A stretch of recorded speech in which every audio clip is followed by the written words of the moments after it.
એટલે કહે છે કે મેં કદી જે તમને પૂછવાનું રહી ગયું હોય એ પણ મને કહો, સિદ્ધાંત સાથે મને કહો. અને જ્યારે આવી પાર્વતી માતાએ જિજ્ઞાસા કરી ત્યારે શિવજીના શરીરની અંદર સાત્વિક વિકાર ઉત્પન્ન થવા લાગ્યા. સાત્વિક વિકાર ત્યારે જ ઉત્પન્ન થાય જ્યારે ભગવાન પ્રત્યે પ્રેમ જાગૃત થાય, ત્યારે જ આ સાત્વિક વિકાર પ્રગટ થાય છે. અને સાત્વિક વિકાર પ્રગટ થવાથી શિવજીના મુખેથી સુંદર રામની ચોપાઈ, રામાયણની ચોપાઈ એમના મુખેથી નીકળી ગઈ. મંગલ ભવન અમંગલ હારી દ્રવ સુદશરથ અજીર બિહારી. બહુ સુંદર ચોપાઈ નીકળી ગઈ એમના મુખેથી. મંગલ ભવન મંગલ હારી દ્રવ સુદશરથ અજર બિહારી. તમે રામાયણમાં સાંભળીએ છે આ ચોપાઈ, એ ટ્યુન અલગ છે. ઓ મંગલ ભવનય મંગલ હારી દ્રવ સુદશરથ અજીર બિહારી. રામ સિયા રામ જય જય રામ. રામ સિયા રામ જય જય રામ. મંગલ ભવન મંગલ હારી દ્રવ દશરથ અજીર બિહારી. હે દશરથજીના નંદન, હે અમંગળના હરનાર, આપની જય હો. હે મંગળના ધામ, હે દશરથજીના પુત્ર, હે દશરથજીના આંગણામાં રમનાર, આપની જય હો. આપની કૃપા અમાર ઉપર અનુગ્રહ હો. શિવજી સતીને કહે છે કે હે દેવી, આપ ધન્ય છો કે તમે આટલી સુંદર જિજ્ઞાસા કરી. આપ ધન્ય હો. વાસ્તવમાં તમે બહુ ધન્યના પાત્ર છો, કારણ કે તમારી આટલી સુંદર જિજ્ઞાસાથી આ સંસારનું કલ્યાણ થશે, આ સંસારનું હિત થશે, કારણ કે તમે રામ કથા વિશે જિજ્ઞાસા કરી છે.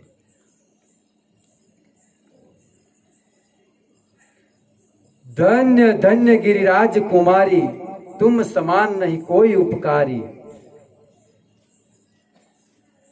ધન્ય ધન્ય હે રાજકુમારી, હે ગિરિરાજ કુમારી, તમે ધન્ય છો કે તમારાથી તમે જે જિજ્ઞાસા કરી છે, વાસ્તવમાં આ જિજ્ઞાસા કરીને તમે મારી ઉપર એક મોટો ઉપકાર કર્યો છે. હવે જે કથા કહેવાના હોય, સંસારમાં બધા એમ કે છે કે ભાઈ કથા કહેવા વાળાની કૃપા શ્રોતા ઉપર હોય છે, પણ વાસ્તવમાં જો જોવા આવે તો શ્રોતાઓની કૃપા વક્તા ઉપર હોય છે. કારણ કે વક્તા તો આવી જાય પણ શ્રોતા ન હોય તો કથા કેવી કોની સામે? અને કથાનું મનન ચિંતન કઈ રીતે કરી શકે એક શ્રોતા, એક વક્તા? એટલે શ્રોતા જરૂરી છે.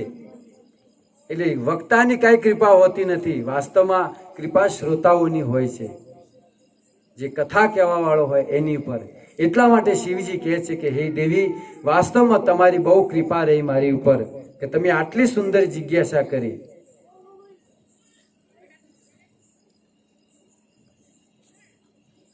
અને તમે જિજ્ઞાસા કરી શાના વિશે? ભગવાન રામ વિશે. પૂછે હું રામ કથા પ્રસંગા, સકલ લોક જગ પાવની ગંગા. હે દેવી, તમે જે પૂછ્યું છે રઘુવીર વિશે, રઘુપતિ વિશે, જે કથા વિશે પૂછ્યું છે, વાસ્તવમાં એ કથા આ લોકને ગંગાની જેમ પવિત્ર કરનારી છે. જેવી રીતે એક ગંગા પાપીઓને પવિત્ર કરે છે, જે ગંગોત્રીથી નીકળી અને ગંગા સાગર સુધીની મળે છે, ત્યાં સુધી કેટલાય પાપીઓને એનો ઉદ્ધાર કરતી ફરે છે. એવી રીતે તમે જે રામકથાની ગંગાની વિશે જે જિજ્ઞાસા કરી છે, વાસ્તવમાં આ જગને પાવન કરનારી છે. ભગવાન શિવ પ્રસન્ન થઈ ગયા અને શિવ પાર્વતીને કહે છે કે દેવી, વાસ્તવમાં તમારી અંદર પ્રેમ ભક્તિ પ્રગટ થઈ છે ભગવાનના પ્રત્યે, એટલા માટે તમે આવી જિજ્ઞાસા કરી છે. અને વાસ્તવમાં જેના કાન કથા નથી સાંભળતા, એ તુલસીદાસજી કહે છે કે એના કાન કાન નથી. જીન હરી કથા સુનત નહીં કાના, જેના કાન કથા નથી સાંભળતા એ શું છે ખબર છે? શ્રવણ રંધ્ર અહીં ભવન સમાના. જેના કાન રામ કથા નથી સાંભળતા, ભાગવત કથા નથી સાંભળતા, એના કાન સાપને રહેવાના દર છે. તુલસીદાસજી કહે છે જીન હરી કથા સુનત નહીં કાના, શ્રવણ રંધ્ર અહીં ભવન સમાના. એ સાપને રહેવાના દર છે. કેટલી સુંદર વાત કરી. ભાગવતની અંદર કહે છે કે શુણોતિ તત્ પુણ્ય કથા સકર્ણ. જેના કાન કથા નથી સાંભળતા એ કાન કાન નથી. જેની આંખો ભગવાનના દર્શન નથી કરતી એ આંખ નથી. જેની જીભ ભગવાનનું નામ નથી રટતી એ જીભ કોઈ કામની નથી. અને જે મસ્તક, આ જે મસ્તક છે, જો ગુરુની સામે, કોઈ સાધુ સંતની સામે અને જો ભગવાનની સામે નથી ઝૂકતું તો એ તડબૂચ છે. અને તડબૂચ શું કામમાં આવે? કાપી નાખવામાં. તુલસીદાસજી કહે છે કે જે ગુરુ સંતની સામે જે મસ્તક નથી નમતું એને કાપી નાખવું જોઈએ. તુલસીદાસજી કહે છે. એટલે જ્યારે પણ સંત ગુરુ જ્યારે પણ દેખાય તરત એમને પ્રણામ કરી દેવા જોઈએ. આ એક આપણા સંસ્કાર છે. નહીં તો કહેવાય છે કે ગરુડ પુરાણમાં કે જે સંત ને ભક્તને જોઈને પ્રણામ નથી કરતા એનું આયુષ્ય કપાઈ જાય છે, એના પુણ્ય બધા ક્ષય થઈ જાય છે. એટલા માટે સંત ભક્તના દર્શન થવા એ પણ બહુ સૌભાગ્યની વાત છે. જીન હરિ ભગતિ હૃદય નહીં આની, જીવન સવ સમાન તેય પાની. શું કહે છે કે જેના હૃદયમાં ભગવાનની ભક્તિ નથી એ શરીર શું છે ખબર છે? સવ એટલે મળદા સમાન. જે ભગવાનની ભક્તિ નથી કરતા એ તુલસીદાસજી કહે છે, ચોપાઈ સાથે કહું છું કે જીન હરિ ભગતિ હૃદય નહીં આની, જીવન સવ સમાન તેહી પ્રાણી. તે શરીર મરદાની સમાન છે. ઘણા લોકો કહી શકે કે ભાઈ અમે તો શ્વાસ લઈએ છીએ, અમે ક્યાં મરદા છીએ? અમે તો શ્વાસ લઈએ છીએ ને. અરે શ્વાસ તો ઓલા લોહારની ધમની પણ શ્વાસ લેતી હોય છે.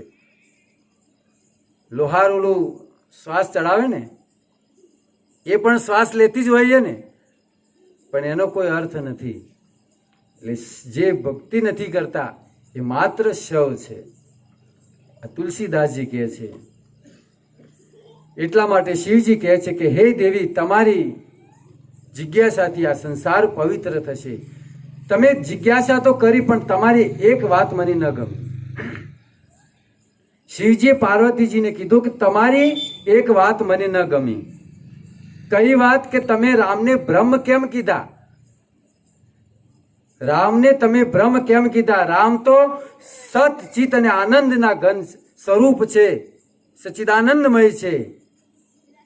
એ નિરાકારી નથી, એ સગુણ છે. ભગવાન શ્રી રામચંદ્ર સાકાર છે. તમે એને બ્રહ્મ કેમ કીધા? ખાલી મને આટલી વાત તમારી ન ગમી.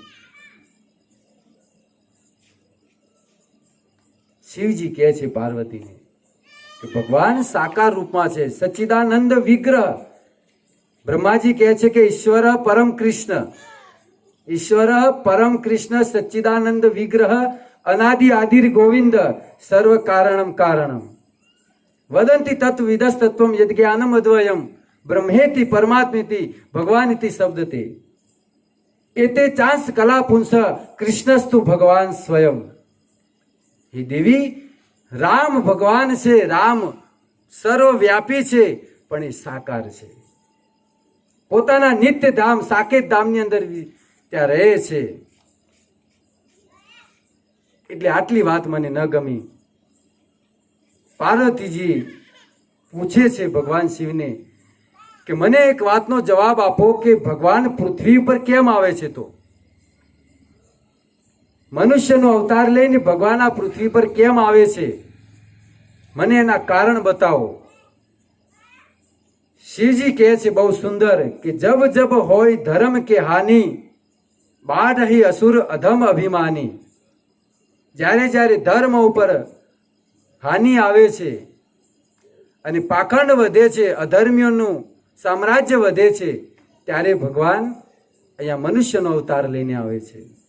ધર્મની રક્ષા કરવા માટે, દુષ્ટોનો વિનાશ કરવા માટે અને ધર્મની સ્થાપના કરવા માટે, સાધુ સંતોને આનંદ આપવા માટે આ ભગવાન અવતાર લેતા હોય છે. હે દેવી, ભગવાનના અવતારના ઘણા કારણો છે, કોઈ ન કહી શકે, પણ મુખ્ય 5 કારણ હું તમને કહું છું. જો આજે સાંભળી લેજો, ભગવાનના 5 કારણ અહીંયા પૃથ્વી પર આવવાના. મનુષ્યનું રૂપ લઈને ભગવાન જ્યારે અહીંયા આવે છે એના 5 કારણ છે. પહેલું કારણ છે જય વિજયનો ઉદ્ધાર કરવા માટે. આ પહેલું કારણ છે. જય વિજયને શ્રાપ લાગ્યો હતો ચતુર્થ કુમાર દ્વારા, બ્રહ્માજીના 4 પુત્રો દ્વારા એમને શ્રાપ લાગ્યો. વૈકુંઠના દ્વારપાળ છે બંને, જય અને વિજય. અને શ્રાપ લાગવાથી એમને ભગવાને 2 ચોઈસ આપી કે જો તમે મારું ભક્તિ કરશો તો 5 જન્મમાં તમે અહીંયા વૈકુંઠમાં પાછા આવશો, અને જો મારી સાથે વેર રાખશો તો 3 જન્મમાં પાછા આવશો. બોલો શું કરશો? એટલે જય વિજય વિચાર કર્યો કે 5 જન્મ તો ઘણા દૂર થઈ ગયા, વેર કરીએ તો 3 જન્મમાં પાછા વૈકુંઠમાં. એટલે 3 જણે વેર, આ 2 જણે 3 જન્મમાં વેર કર્યો. પહેલા જન્મમાં હિરણાકશ્યપ અને હિરણાક્ષ, જેનો ઉદ્ધાર નરસિંહ ભગવાને અને વરાહ ભગવાને કર્યો. બીજા અવતારમાં રાવણ અને કુંભકર્ણ થયા, અને ત્રીજા અવતારમાં શિશુપાલ અને દંતવક્ર થયા, અને ભગવાન કૃષ્ણે એનો ઉદ્ધાર કર્યો. એટલે આવી રીતે જય અને વિજયનો ઉદ્ધાર કરવા માટે. બીજું કારણ કહે છે કે અસુરોનો સંહાર કરવા માટે અને ધર્મની સ્થાપના કરવા માટે. યદા યદા હિ ધર્મસ્ય ગ્લાનિર્ભવતિ ભારત, ધર્મની સ્થાપના કરવા માટે. અને ત્રીજું કારણ કહે છે કે ભગવાન પૃથ્વી પર આવે છે અને સુંદર સુંદર લીલાઓ કરે છે. એ લીલાઓનું ગાન આપણે કરી, આપણે શ્રવણ કરી અને આપણે આપણા આત્માનું કલ્યાણ કરી શકીએ, એટલા માટે ભગવાન આવે છે. ચોથું કારણ બતાવે છે કે પોતાના ભક્ત મનુ મહારાજની ઉપર કૃપા કરવા માટે. કે મનુ મહારાજે 10,000 વર્ષ સુધી તપસ્યા કરી હતી, અને મનુ મહારાજે ભગવાન શ્રી રામચંદ્ર પાસે માંગ્યું કે અમને તમારા જેવો પુત્ર જોઈએ છે. તો ભગવાને તથાસ્તુ કહી દીધું. પછી ભગવાન વિચાર કર્યો કે મારા જેવું બીજું કોઈ છે જ નહીં, એટલે પછી એમને આશીર્વાદ આપ્યા કે હું જ તમારા વંશમાં જન્મ લઈને આવીશ. આ ચોથું કારણ. અને આ 5મું કારણ મનુ અને શત્રુપાના, જે 10,000 વર્ષ સુધી એમની તપસ્યા કરી. આ મુખ્ય 5 કારણ એમને કીધા છે ભગવાને આ પૃથ્વી પર આવવાના. તો જ્યારે ભગવાન પોતાના સાકેત ધામમાં હતા ત્યારે ત્રેતાયુગ ચાલી રહ્યો હતો, અને એ ત્રેતાયુગની અંદર પાખંડી રાજાઓનું પાખંડ બહુ વધી ગયું હતું, અને આ પૃથ્વી પાપથી ભારી થઈ ગઈ હતી. આજે આપણે ભગવાન રામનો જન્મ કરાવવાનો છે, એટલે રામનો જન્મ થાય 10 વાગ્યા પહેલા તો કરાવી દઈશ. રામનો જન્મ કરાવી અને પછી જ બધાને ઘરે જજો. વધારે સમય હું નહીં લઉં તમારો. તો એ સમયે પાખંડી રાજાઓનો પાખંડ વધી ગયો હતો, અને પૃથ્વી આક્રાંત થઈ અને ગાયનું રૂપ લઈને બ્રહ્માજી પાસે ગઈ. પૃથ્વી કહે છે કે હે બ્રહ્મદેવ, મને મોટી મોટી ઇમારતોનો ભાર નથી લાગતો, મોટા મોટા પ્રાણીઓનો ભાર નથી લાગતો, આ પહાડ છે, સમુદ્ર છે, એ બધાનો મને ભાર નથી લાગતો. પણ જો મને ભાર લાગતો હોય તો મને પાપનો ભાર લાગે છે. પાપથી પૃથ્વી ભારી છે. અને બ્રહ્માજી પાસે ગઈ, ગાયનું રૂપ લઈ. ગાયનું રૂપ એટલા માટે લઈ ગઈ કે ગાયને જોઈને સ્વાભાવિક દયા આવે. એટલા માટે ગાયનું રૂપ લઈને ગઈ. હવે બ્રહ્માજીએ કીધું કે દેવી, તમારી સમસ્યા હું એનું સમાધાન કરી શકું એમ નથી. તમારી સમસ્યાનું સમાધાન ભગવાન વિષ્ણુ જ કરી શકશે. એટલા માટે આપણે ભગવાન વિષ્ણુને પ્રાર્થના કરીએ. ત્યારે બ્રહ્માજીની સભામાં એક મોટો પ્રશ્ન ઊભો થયો કે ભાઈ ભગવાન ક્યાં મળશે? ભગવાન વિષ્ણુ મળશે ક્યાં? એ વખત આ શિવજી કથા સંભળાવી રહ્યા છે. એ તો ખબર છે ને, શિવજી કથા કહી રહ્યા છે કોને? સતીને, આપણે પાર્વતીની. પાર્વતીએ જિજ્ઞાસા કરી છે અને કથા સંભળાવી રહ્યા છે કે દેવી, એ વખતે બ્રહ્માજીની સભામાં હું પણ હતો. તેહી સમાજ ગિરજા મેં રહો, અવસર પાઈ વચન એક કહ્યું. શિવજી કહે છે કે દેવી, એ સમયે એ બ્રહ્માજીની સભામાં જ્યારે પ્રશ્ન ઉઠ્યો કે વિષ્ણુ ક્યાં મળશે, ત્યારે સભામાં હું હતો અને મેં હાથ ઉપર કરીને કીધું કે હું કહું કે ભગવાન ક્યાં મળશે. શિવજી કહે છે, હરિ વ્યાપક સર્વત્ર સમાના, પ્રેમ તે પ્રગટ હોઈ મેં જાના. મેં કીધું હતું કે હરિ વ્યાપક સર્વત્ર સમાના, પ્રેમ સે પ્રગટ હોય મેં જાના. ભગવાન કહે છે, ભગવાન દરેક જગ્યાએ વ્યાપ્ત છે, પણ જ્યાં પ્રેમ હોય ત્યાં ભગવાન કે હું પ્રગટ થાઉં છું. એકવાર નારદજીએ ભગવાનને પૂછ્યું કે પ્રભુ, તમે ક્યાં રહો છો? તમે ક્યાં રહો છો? ત્યારે ભગવાન કહે છે કે નાહમ વસામી વૈકુંઠે, નાહમ વસામી વૈકુંઠે યોગી નામ હૃદયેશુઆ. હું વૈકુંઠમાં પણ નથી રહેતો, હું મોટા મોટા યોગીઓના હૃદયમાં પણ નથી રહેતો, પણ ક્યાં રહી છું? યત્ર ગાયંતી મદ ભક્તા, જ્યાં મારા ભક્તો મારા નામનું કીર્તન કરે છે, તત્ર તિષ્ઠામિ નારદ. હે નારદ, જ્યાં મારા ભક્તો મારું કીર્તન કરે છે, જ્યાં મારી કથા થતી હોય છે ને, ત્યાં જ હું રહું છું. તત્ર તિષ્ઠામિ નારદ, ત્યાં હું રહું છું નારદ. એટલે ભગવાન ક્યારે હોય છે? જ્યાં પ્રેમ હોય છે, જ્યાં આવી સુંદર કથા થતી હોય, જ્યાં ભગવાનનું કીર્તન થતું હોય, ભગવાન ત્યાં રહે છે. એટલે બધા દેવતાઓ ભેગા મળી અને શિવજીએ કીધું કે આપણે ભગવાનની સ્તુતિ કરીએ અને સ્તુતિથી ભગવાન જરૂર પ્રગટ થશે. બધા દેવતાઓ ભેગા મળીને સ્તુતિ કરે છે. આપણે પણ થોડો સ્તુતિ કરીએ ભગવાનને પ્રગટ કરવામાં. જય જય સુરનાયક, જન સુખદાયક, પ્રનત પાલ ભગવંતા, બોધિ જહિતકારી, જય અસુરારી, સિંધુ સુતા પ્રિય કંતા, પાલન સુરધરની, અદ્ભુત કરની, મરમન જાનઈ કોઈ, જો સહજ કૃપાલા, દીન દયાલા, કરહું અનુગ્રહ સોઈ. જય જય અવિનાશી, સબગતવાસી, વ્યાપક પરમાનંદા, અસ્મિગત ગોતીતમ, ચરિતમ પુનીતમ, માયારહિત મુકુંદા, જે રાગી વિરાગી, અતિ અનુરાગી, વિગત મોહ મુનિ વૃંદા, નિસ્બારસ ધ્યાવઈ, ગુણ ગન ગાવઈ, જયતિ સચ્ચિદાનંદા. હે સર્વ અવિનાશી, હે અવિનાશી, હે સર્વ વ્યાપક, હે માયાથી રહિત આપનો જય હો. હે મુનિ વૃંદ અનુરાગીના હૃદયમાં તમે નથી આવતા, જેના મોટા મોટા યોગીઓના ધ્યાનમાં નથી આવતા, એવા સચ્ચિદાનંદ, હે સચ્ચિદાનંદ વિગ્રહ આપની જય હો. હે મોક્ષદાતા અમે તમને પ્રણામ કરીએ છીએ, કૃપા આપ પ્રગટ હો.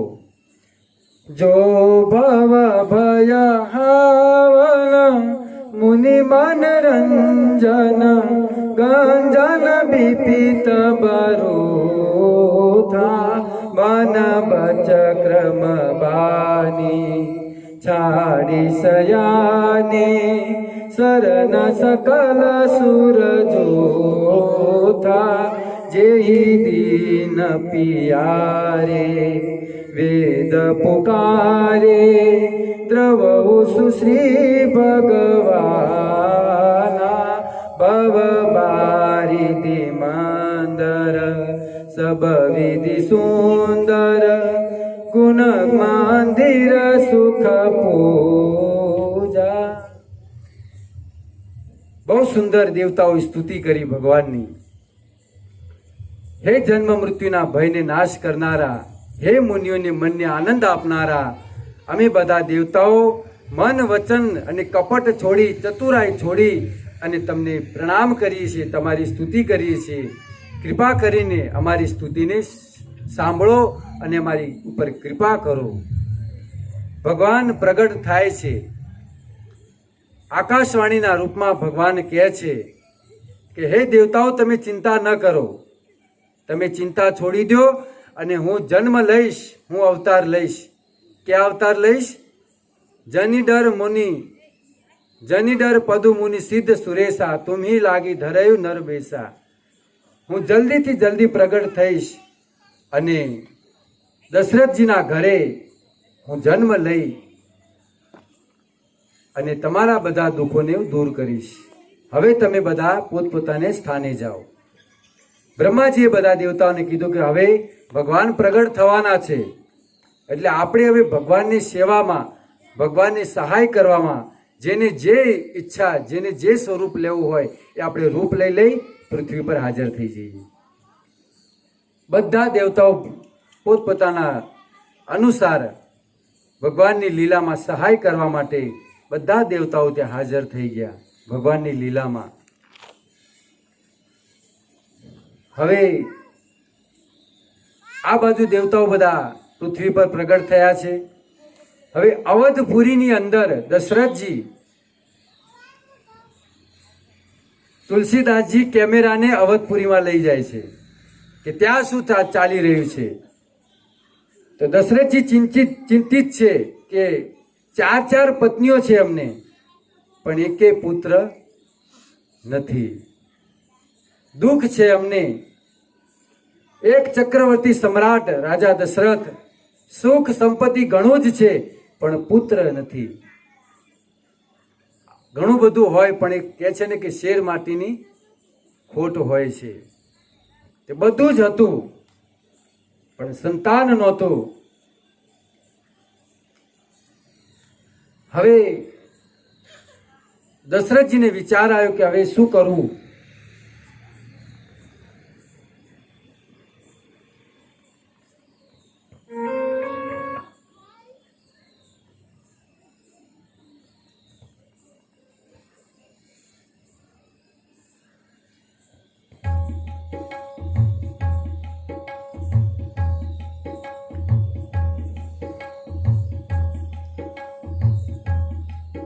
દશરથજીને વિચાર આવ્યો કે શું કરું. એટલે દશરથજીને વિચાર કર્યો કે હું જાઉં ગુરુ પાસે. જ્યારે જીવનમાં સમસ્યા આવે ને ત્યારે ગુરુ, સંત, ભક્ત પાસે જવું જોઈએ. અવધપુરી રઘુકુલે મને રાઓ, અવધપુરી રઘુકુલ મને રાઓ, વેદ વિદિત તે દશરથ આવો, વેદ વિદિત તે દશરથ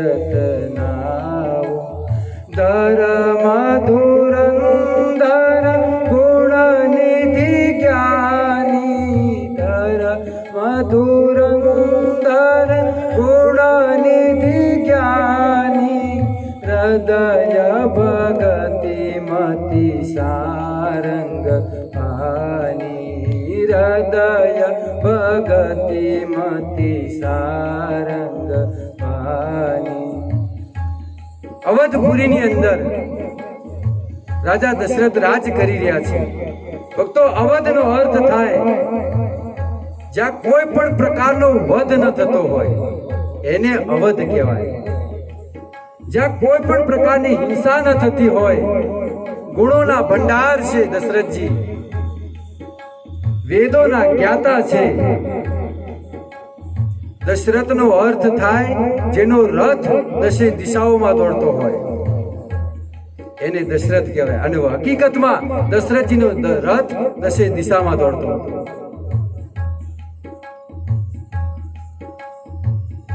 એટલું સુંદર રાજ્ય, પરમ પરાક્રમી રાજા। આપણા ક્ષત્રિયોમાં એવા એવા રાજાઓ થઈ ગયા, જ્યારે ઇતિહાસ સાંભળીને ત્યારે આપણે ખબર પડે કે આપણે આવા માય કાંગલા કેમ થઈ ગયા। આપણે એ જ રાજાઓની સંતાન છીએ, પણ આજે માય કાંગલા આપણે થઈ ગયા છીએ। એમનો ઇતિહાસ સાંભળીએ ત્યારે ખબર પડે કે આવા રાજાઓ હતા આપણે। રઘુકુલ રીત સદા ચલી આવી, પ્રાણ જાય પણ વચન ન જાય, એવું એમનું રાજ્ય દશરથ રાજાનું। હૃદયમાં ભગવાનની ભક્તિ છે। આવા ચક્રવર્તી સમ્રાટ। એક બાર ભૂપતિ મને માહી, એક બાર ભૂપતિ મને માહી, ભાઈ ગલાની મોરે સુતનાહી। એકવાર રાજાના મનમાં થયું કે મારે ત્રણ પત્નીઓ છે, છતાંય મારે એક પણ પુત્ર નથી। અને સંસારનો નિયમ છે કે જીવનમાં કાંઈકની કાંઈક તો કમી હોય જ છે। કે આ શેર માટીની ખોટ હોય, કે આ ધનની કમી હોય।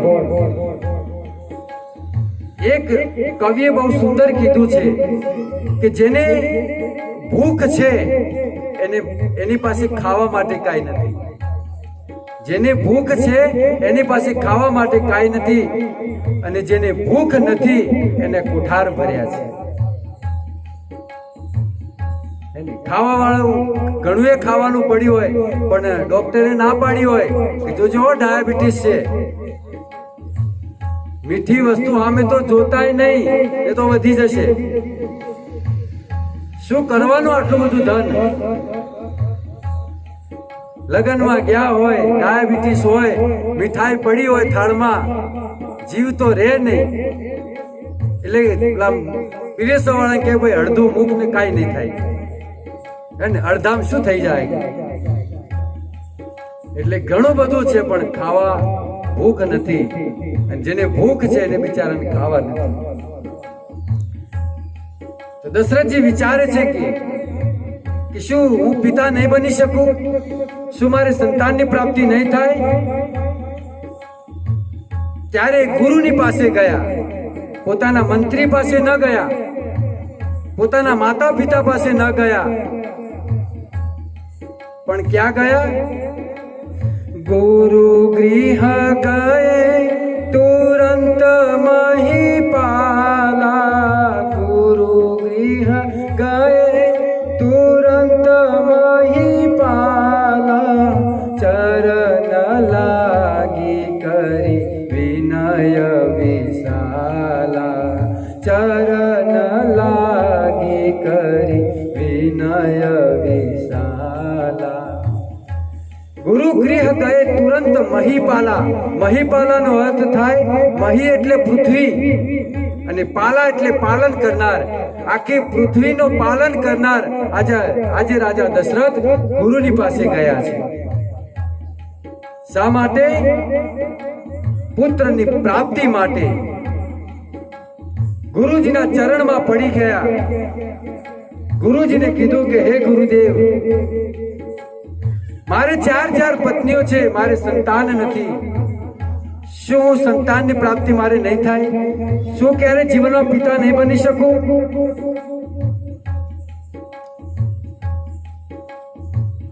ગુરુની પાસે ગયા છે, ચક્રવર્તી સમ્રાટ છે, આટલું બધું ધન, પણ ક્યાં ગુરુની પાસે ચાલીને ગયા છે. અને આજે આપણને કાંઈ તકલીફ હોય એટલે ગુરુને ફોન કરીએ, ગુરુજી ઘેર આવજો. ગુરુને ઘરે ન બોલાવવા જોઈએ, ગુરુની પાસે સામે ચાલીને જવું જોઈએ સાહેબ. ત્યારે ગુરુની કૃપા થાય છે. અને આજના કળિયુગના ગુરુઓ પણ એવા છે કે થોડુંક ધન બતાવે એટલે દોડીને આવી જાય. પણ આવું ન હોવું જોઈએ, ગુરુની પાસે જવું જોઈએ.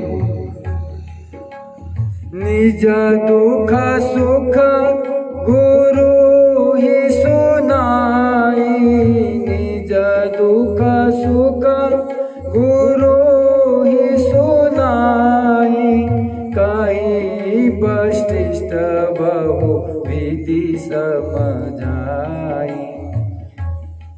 હે ગુરુદેવ, મારે પુત્ર નથી, મને પુત્રની પ્રાપ્તિ કરાવો. આટલું જ કહેતા દશરથના હૃદય ગદગદિત થઈ ગયું, આંખમાંથી આંસુ નીકળી ગયા અને દશરથજી રડવા લાગ્યા. શું ક્યારે હું પિતા નહીં બની શકું? ક્યારે મને પુત્રની પ્રાપ્તિ નહીં થાય? એમ કરીને દશરથ રાજા રડવા લાગ્યા છે. વશિષ્ઠ ઋષિ કહે છે કે દશરથજીને સમજાવે છે કે દશરથજી ધીરજ ધારણ કરો, ધીરજ ધારણ કરો. ધરહુ ધીર હોય હરિસુત ચારી, રહુ ધીર હોય હરિસુત ચારી, ત્રિભુવન વિદિત ભગત ભય હારી, ત્રિભુવન વિદિત ભગત ભય હારી. હે રાજન, ધીરજ ધારણ કરો, દુખી થવાનું છોડી દો. તમારે ત્યાં એક નહીં, તમારે ત્યાં 4 પુત્રની પ્રાપ્તિ થશે.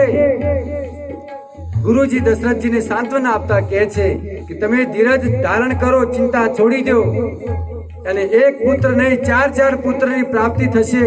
અને પુત્ર કેવા થશે? ધર્મની ધજા લહેરાવશે, અસુરોનો સંહાર કરશે, સાધુ સંતોને આનંદ આપશે અને રઘુકુલનો ડંકો વગાડી દેશે. એટલા માટે તમે ચિંતા છોડી દો. દશરથજી આટલું સાંભળતા જ આનંદિત થઈ ગયા, ખુશ થઈ ગયા અને ભગવાનનું કીર્તન કરતા કરતા ઘરે આવ્યા. પરંતુ વશિષ્ઠજી એક વાત એમને કીધી હતી કે પુત્રની પ્રાપ્તિ તો થશે, પણ તમારે પુત્ર કામેષ્ટી યજ્ઞ કરવો પડશે. પુત્ર કામેષ્ટી યજ્ઞ કરવો પડશે અને એ તમારે શ્રીંગી ઋષિને બોલાવીને કરાવવો પડશે. જેને આજ સુધી કોઈના ઘરે જઈને ભિક્ષા ન માંગી હોય એ જ વ્યક્તિ આ યજ્ઞ કરાવી શકે. એટલે આ યજ્ઞ હું તો નહીં કરાવી શકું. વશિષ્ઠજીએ ના પાડી, શ્રીંગી ઋષિને બોલાવો. હવે આ શ્રીંગી ઋષિ કોણ છે? આપણે એમના વિશે જાણીએ. દશરથજીને પુત્રની પ્રાપ્તિ નહોતી, એના પહેલા એક દીકરી હતી એમને, જો જાણતા હોય તો.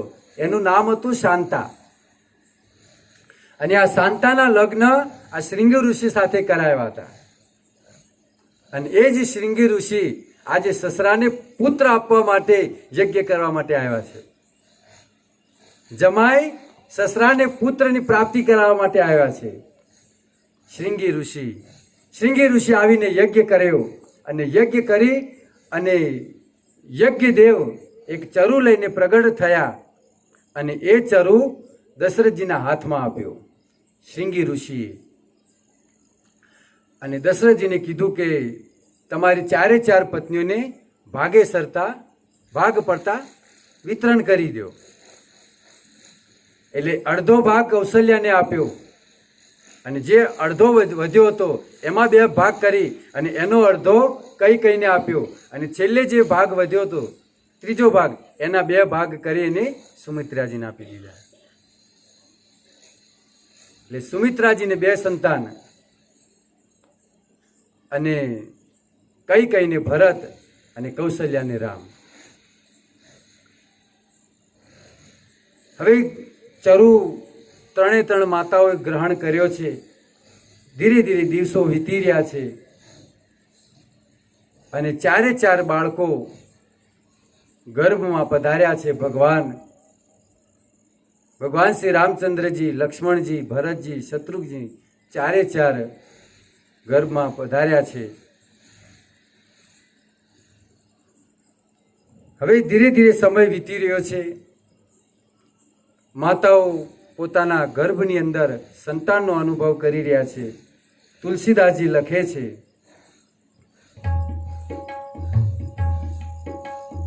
કહે છે કે જે દિવસથી ચરુ ગ્રહણ કર્યા છે એ જ દિવસથી કૌશલ્યના હૃદયમાં ભગવાન પધાર્યા છે. દિશાઓ બધી પવિત્ર થઈ ગઈ છે. વાતાવરણ સુગંધિત થવા લાગ્યું છે. પક્ષીઓ કલરવ કરવા લાગ્યા છે. આખા અયોધ્યાની અંદર સુખ શાંતિ છવાઈ ગઈ છે. તુલસીદાસજી સમયનું એ ઘડીનું વર્ણન કરતા કહે છે, નવમી તિથિ મધુમાસ પુનીતા, નવમી તિથિ મધુમાસ પુનીતા, નવમી તિથિ મધુમાસ પુનીતા, નવમી તિથિ મધુમાસ પુનીતા, નવમી તિથિ મધુમાસ પુનીતા, નવમી તિથિ મધુમાસ પુનીતા, શુક્લ પક્ષ અભિજીત હરિ પ્રીતા, શુક્લ પક્ષ અભિજીત હરિ પ્રીતા. નવમી તિથિ ચૈત્રનો મહિનો, નવમી તિથિ છે, ચૈત્ર મહિનો છે, શુક્લ પક્ષ, પ્રિય અભિજીત મુહૂર્ત. ચૈત્ર મહિનો છે, નવમી તિથિ છે, શુક્લ પક્ષ છે અને પ્રિય અભિજીત મુહૂર્ત છે. મધ્ય દિવસ અતિ શીતન ધામા, મધ્ય દિવસ અતિ શીતન ધામા, પાવન કાલ લોક વિશ્રામા, પાવન કાલ લોક વિશ્રામા. તુલસીદાસજી લખે છે કે બપોરનો સમય હતો અને ચૈત્ર મહિનાની અંદર જ્યારે બપોરનો સમય હોય ત્યારે કેટલી ગરમી હોય છે. ચૈત્ર મહિનામાં ગરમી હોય ને, પરંતુ એ ચૈત્ર મહિનાની અંદર ભગવાન જન્મ લેવાના છે એટલે વાતાવરણ પણ ઠંડી, ન ઠંડી ન ગરમી, શીતળ વાતાવરણ થઈ ગયું. એકદમ મનને શાંતિ આપનારું સુગંધિત વાતાવરણ થઈ ગયું અને ભગવાનને આવવાના છે સાંભળી સૂર્યદેવ પણ શીતળ થઈ ગયા.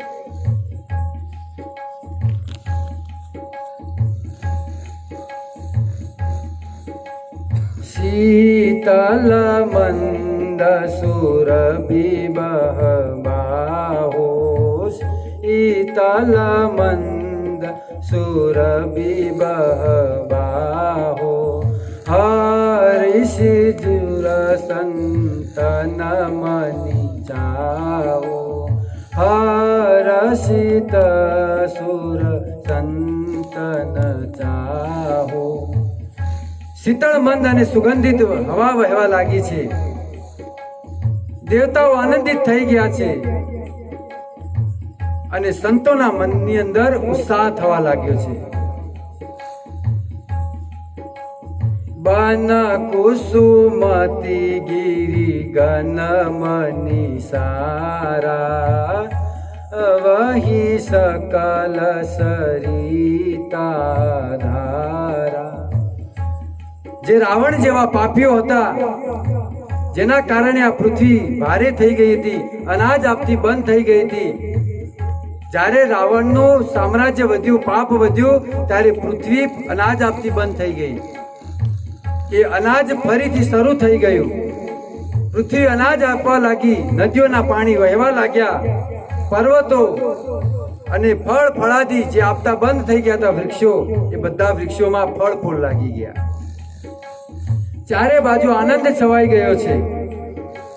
सो अवसर बिरंची जब जाना, सो अवसर बिरंची जब जाना, चाले सकल सुर साजी विमाना। भगवान जन्म लेवाना छे, वात ब्रह्मलोक में पहुंची गई, आखा ब्रह्मांड में पहुंची गई। अने ब्रह्माजी बधा देवता ने समाचार आपी दीधा कि हवे भगवान जन्म लेवाना छे, बधा पोतपोताना विमान लई अने अवधपुरी में पहुंचो। बधा देवताओं पोतपोताना विमान लई अने अयोध्यानी अंदर भीड़ जामी छे। आकाशनी अंदर विमानो टकरावा लाग्या। आजे घणा लोको पोतानी जातने भगवान कहेवा वाळा छे, एवा पाखंडी लोको छे जे पोतानी जातने भगवान कहे छे। ए लोकोने पूछो कि ज्यारे तमारो जन्म थयो तो त्यारे बाजुवाळा आव्या हता?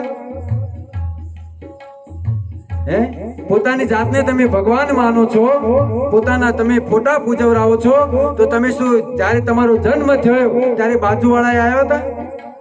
અને જો ભગવાનનો જન્મ થઈ રહ્યો છે, સ્વયં દેવતા ભગવાન શિવ, બ્રહ્માજી, ઇન્દ્ર, બધા દેવતાઓ આકાશની અંદર વિમાન લઈ લઈને બધા આખી ભીડ જમી છે।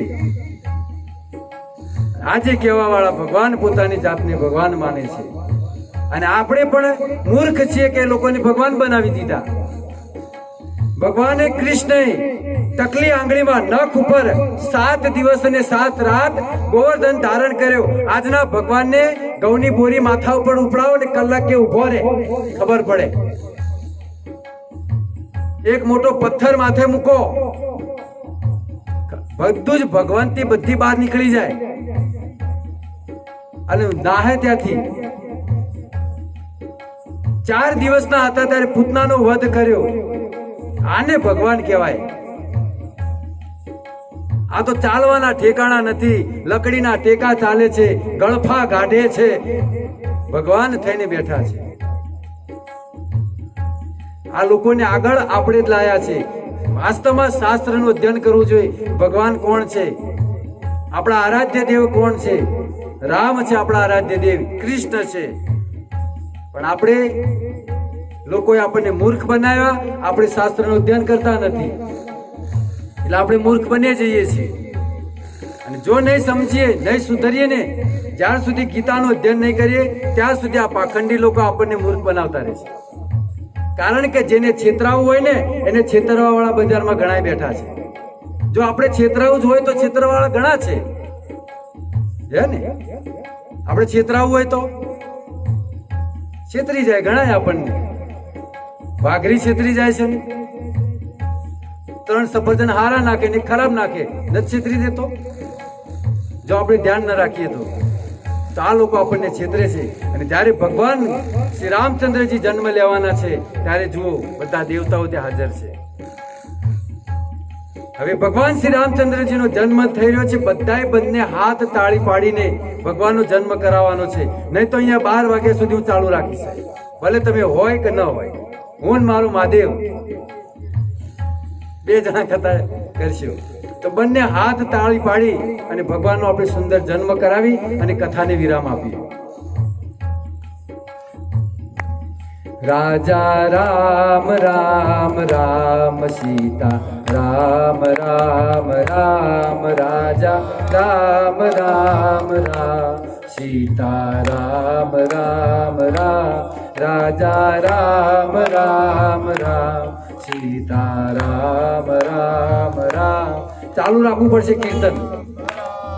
રામ સીતા રામ રામ રામ રાજા રામ રામ રામ સીતા રામ રામ રામ રાજા રામ રામ રામ સીતા રામ રામ રામ રાજા રામ રામ રામ સીતા રામ રામ રામ રાજા રામ રામ રામ સીતા રામ રામ રામ રાજા રામ. બધા દેવતાઓ કીર્તન કરી રહ્યા છે. કીર્તન ચાલુ રાખજો. બધા દેવતાઓ કીર્તન કરી રહ્યા છે. બધા દેવતાઓ તાળી પાડી રહ્યા છે. ભગવાન શ્રી રામચંદ્રજીનો જન્મ થવાનો, પ્રાગટ્ય થવાનો સમય આવી રહ્યો છે.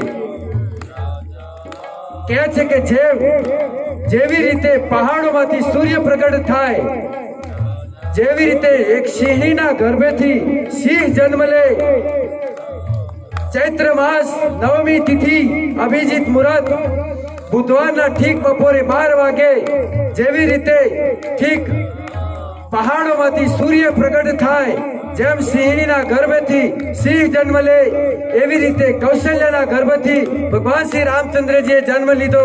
બોલો શ્રી રામચંદ્ર ભગવાન કી જય. શ્રી રામચંદ્ર ભગવાન કી, શ્રી રામચંદ્ર ભગવાન કી જય. આવી રીતે ભગવાન શ્રી રામચંદ્રજી જન્મ લીધો. બધા દેવતાઓએ કીર્તન કર્યું અને હવે બહુ સુંદર સ્તુતિ કરે છે. સ્તુતિ કરી અને પછી આપણે વિરામ આપીએ. ભય પ્રગટ કૃપાલા દીન દયાલા કૌસલ્યા હિતકારી હર્ષિત મહતારી મુનિ મનહારી અદ્ભુત રૂપ વિચારી લોચન અભિરામા તનો ઘનશ્યામા નિજ આયુધ ભુજચારી ભૂષણ બનમાલા નયન વિશાલા શોભા સિંધુ કરારી કહદુ કર જોરી અસ્તુતિ તોરી કેહી વિધિ કરો અનંતા માયા ગુણ જ્ઞાના તીત અમાના વેદ પુરાણ બનંતા કરુણા સુખ સાગર સબ ગુણ આગર જેહી ગાવહી શ્રુતિ સંતા સો મમ હિત લાગી જન અનુરાગી ભયઉ પ્રગટ શ્રીકંતા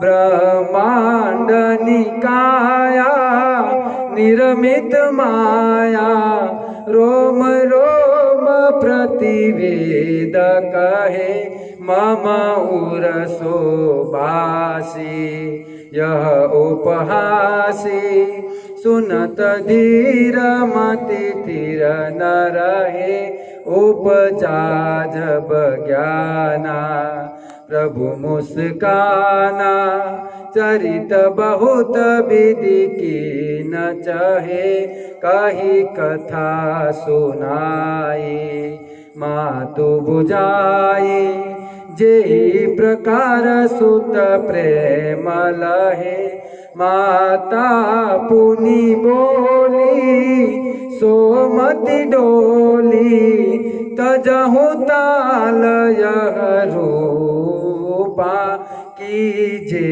शुशुलीला अति प्रियशीला यह सुख परमयनूपा सुनि बचन सुजाना रोदन ठाना होई बालक सुर भूया यह चरत जे गावही हरिपद पावहि तेन परहि भव कृपा यह चरत जे गावहि हरिपद पावहि तेन परहि भव कृपा। આવી રીતે દેવતાઓએ બહુ સુંદર સ્તુતિ કરી અને દેવતાઓ સ્તુતિ કરી અને બધા પોતપોતાને સ્થાને જાય છે. રઘુપતિ રાઘવ હવે ધીરે ધીરે મોટા થઈ રહ્યા છે, ચારે ભાઈઓ. હવે આગળની લીલા આપણે આવતીકાલે કહેશું. અહીંયા કથાને વિરામ આપું છું. બોલો શ્રી રામચંદ્ર ભગવાન કી, હનુમાનજી મહારાજ કી, શીલ પ્રભુપાદ કી.